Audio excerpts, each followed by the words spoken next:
Welcome back to Freeman's Garage. The abandoned 62 Rambler needs a new set of tires. Well, actually, we could save some money. Are these too rotten to drive on one more time? Yeah, I guess that one's pretty bad.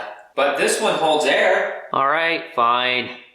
I'll replace them. I'll show you the tires I bought for the old Rambler here in a second. First, I'm going to show you the tire machine that we're going to use to do our dismounts and our mounts. It's going to be a bloodbath. This machine here is called the Hear Freeman Use Foul Language for the First Time O-Matic. Well, we should probably get to work because this is going to take a long time. We're doing this by hand, and these old Bi-Ply Goodyear power cushions, they've been on these wheels since 1962 to 1975, somewhere in there.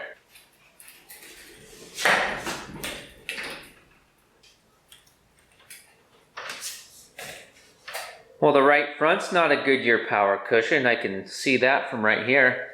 Let's get down here and see what it is. Oh, there's a size.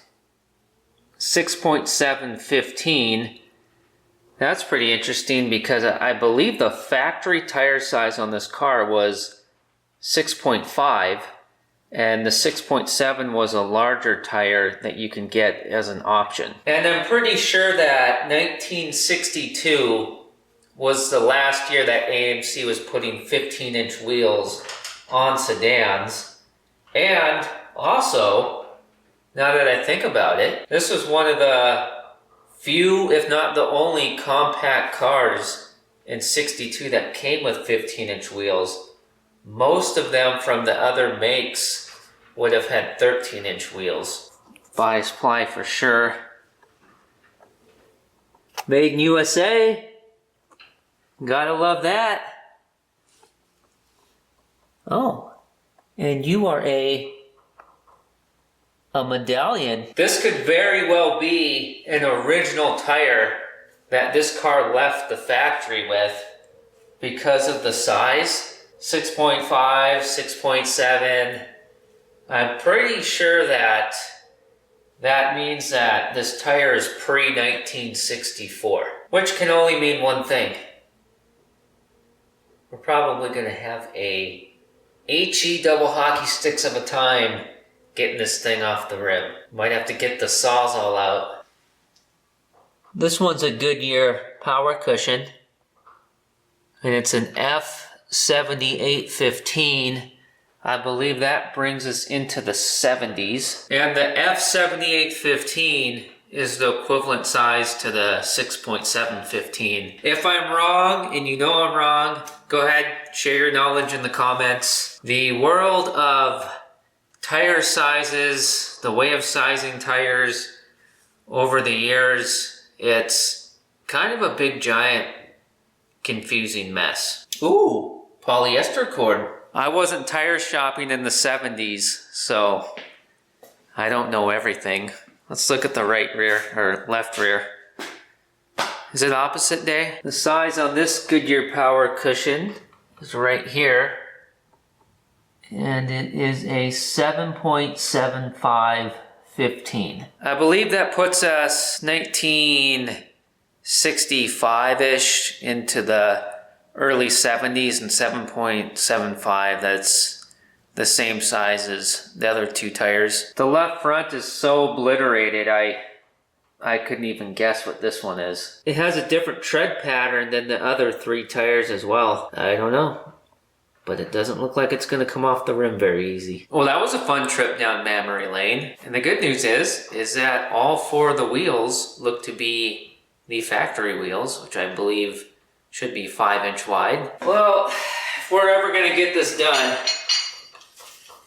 we should probably get to work. Didn't I say that a few minutes ago? I got my period correct tire iron with hubcap / wheel cover remover. USA.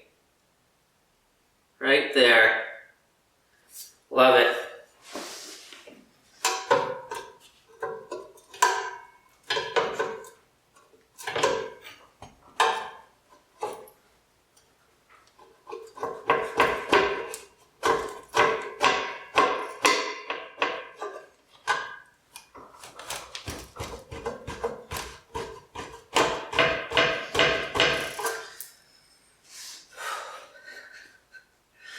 project's already proven to be tough. My goodness. Come on.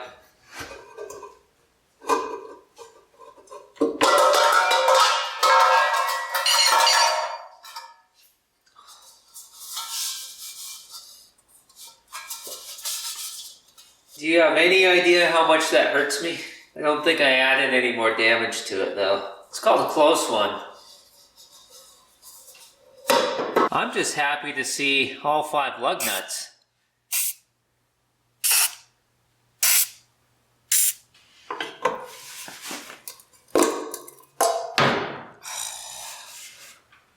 Come on. Using the old leg trick so I can have one hand on the cover. I'm sorry, hubcap, not cover. Wheel covers cover the entire wheel. Hubcaps just cover the hubs.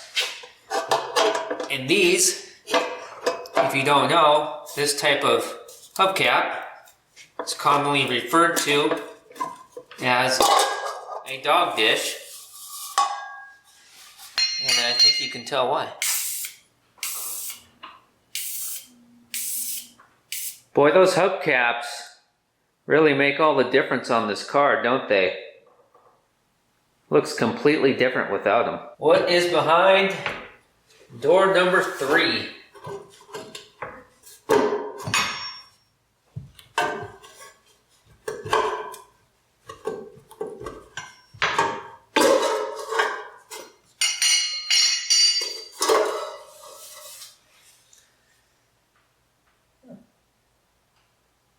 A little grisé on this one.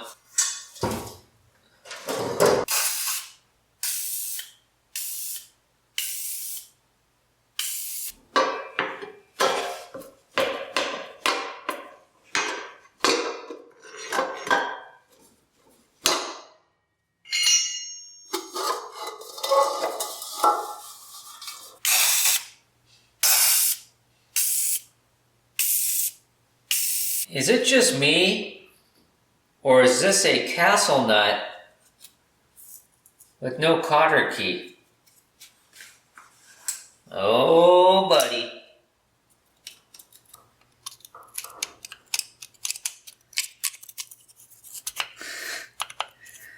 Yep.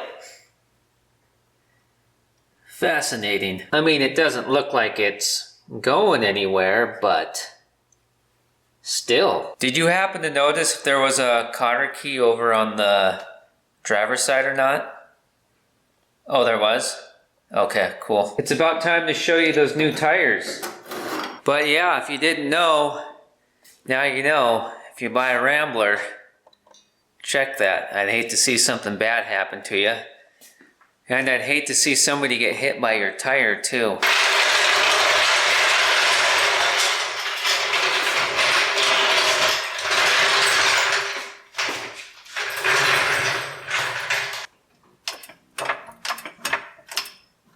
That's as far as we're going with jacking it up for right now, because we're going to see if we can bust the lug nuts loose by hand with a tire iron. I want to know the true condition of these wheel studs and lug nuts, and I'm not going to find that out if I blast them off with a giant impact.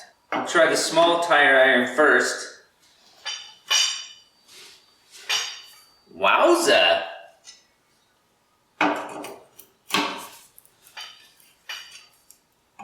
Nice and smooth. They're not on here too tight or too loose. Yeah, that was a little tight.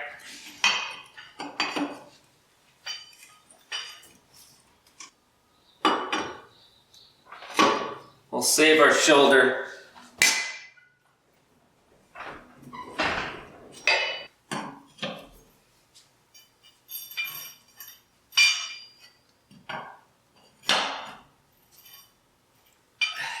Oh for 2. Oh for 3. For 4. Oh for 5 on the passenger side. I didn't mean to rhyme that time.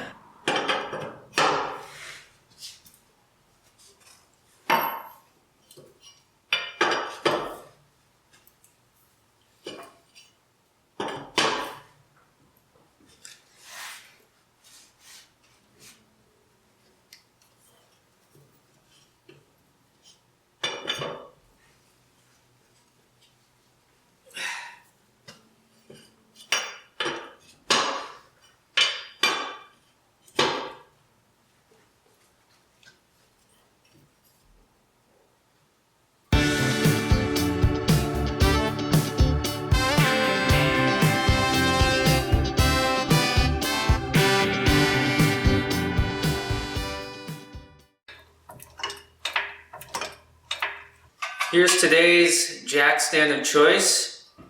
Period correct, authentic Sears and Roebuck jack stands. The daintiest jack stands you've ever seen.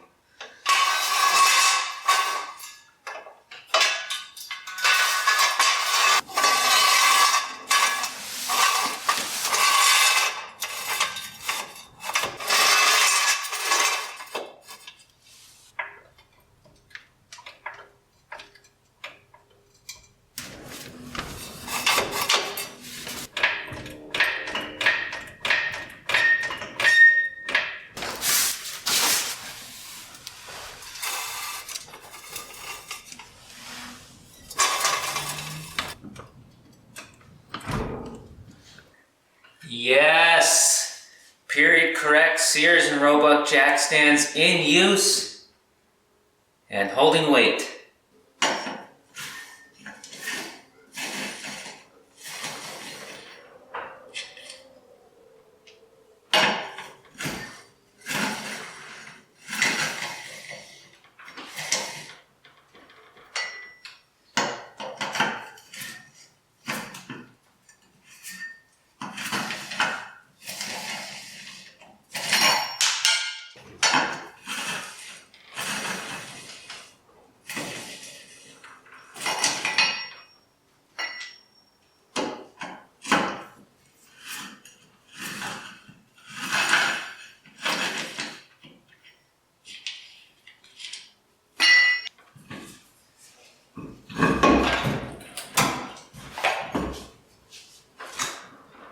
Come on, Dolly, Polly Darton.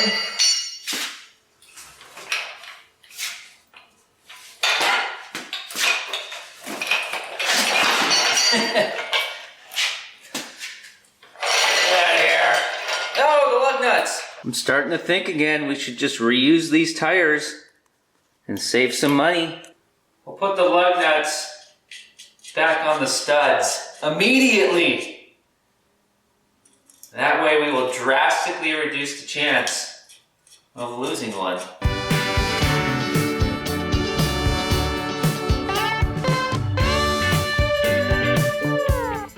This is how NASCAR pit stops used to be. Well, maybe a little faster than that.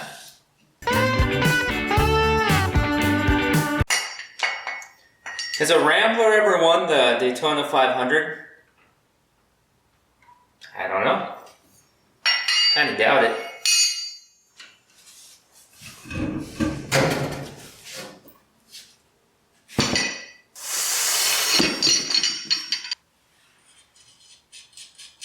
Let's take a second to appreciate this. It's a work of art. I could pick this up and carry it around the front of the car, or I could do this.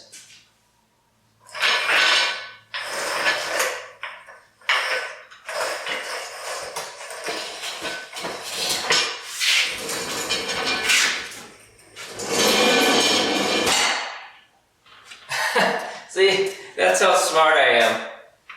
It doesn't stop. Now that I've discovered the wheel, let's use wheels a little bit more and get some of this stuff out of here and out of our way. And I'd buckle your seatbelt because I think we're going to be hitting the rumble strips. This is probably not going to be very easy. Let's start with the one from the right rear because it's missing the valve stem already. So that means there won't be any air trapped inside of it.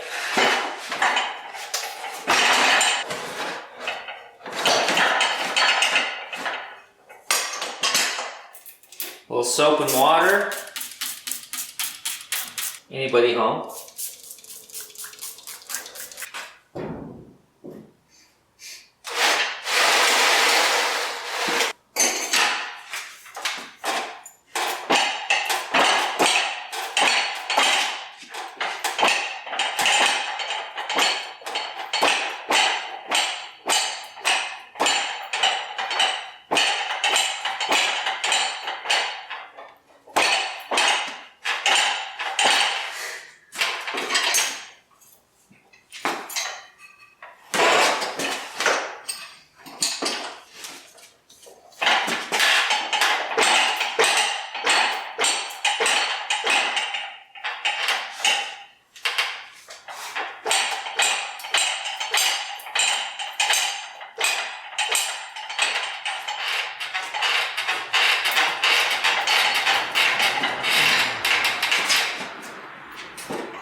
I made pretty short work of that.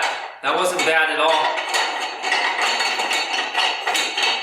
I mean, still hard on the wristises, but now the real hard part begins.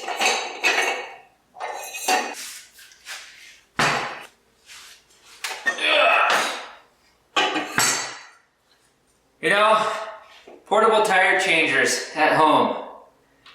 You save money, but you waste your back.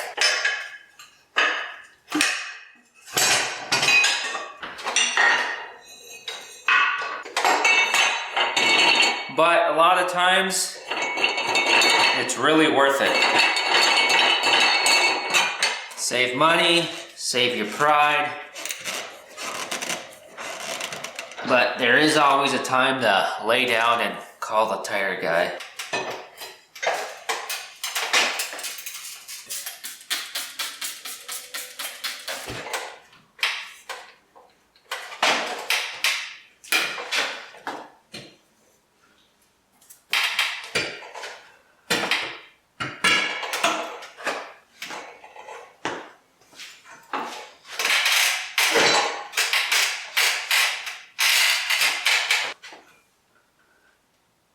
Okay, we'll go this way.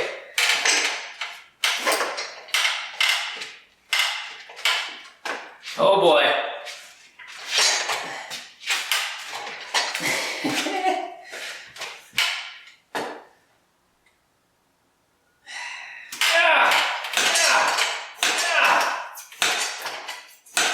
Come on.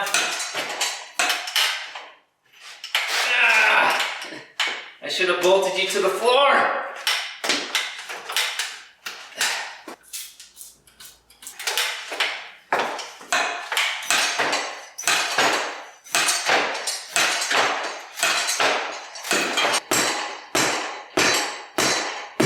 Starting over.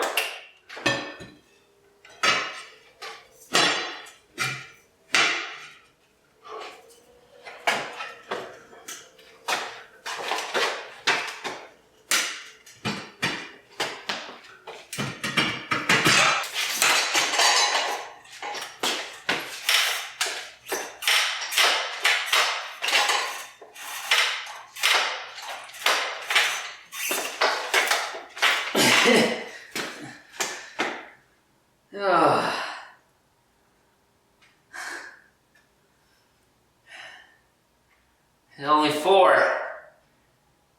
dismounts and 4 mounts. There we go.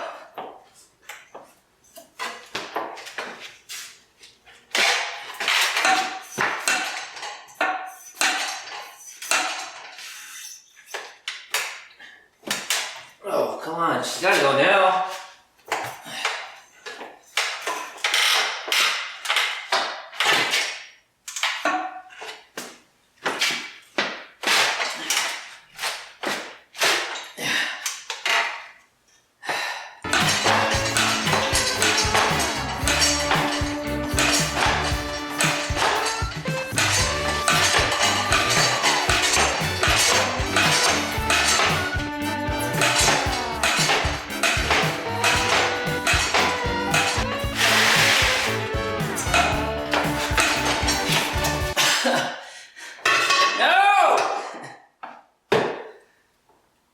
Now I've damaged the rim. Gosh darn it. I can fix that though. That's gonna be fine. Yeah, the tire is so twisted in the form, it keeps putting itself back onto the bead in some spots. Let's flip it over and try it from the other side. If this doesn't work, from the other side here, I've got a secret weapon, and boy am I sure glad these are bias plies. If these were radials, you gotta wear gloves because there'd be all kinds of shrapnel and wires sticking out all over the place to cut yourself on.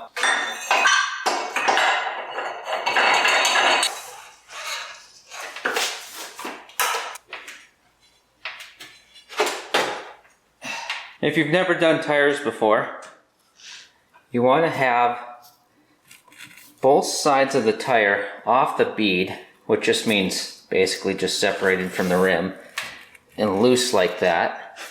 You want that on the top and the bottom, which is what we got going on here. But over here that gets difficult. Now we did break it loose with the bead breaker, but things want to pop back up. Same as on the bottom, because it's just so misshaped. But you know me, I'm an optimist. So let's see what happens. Get a little soapy. That never hurts. Don't be bashful. As they say in the car wash and laundromat business, water is cheap.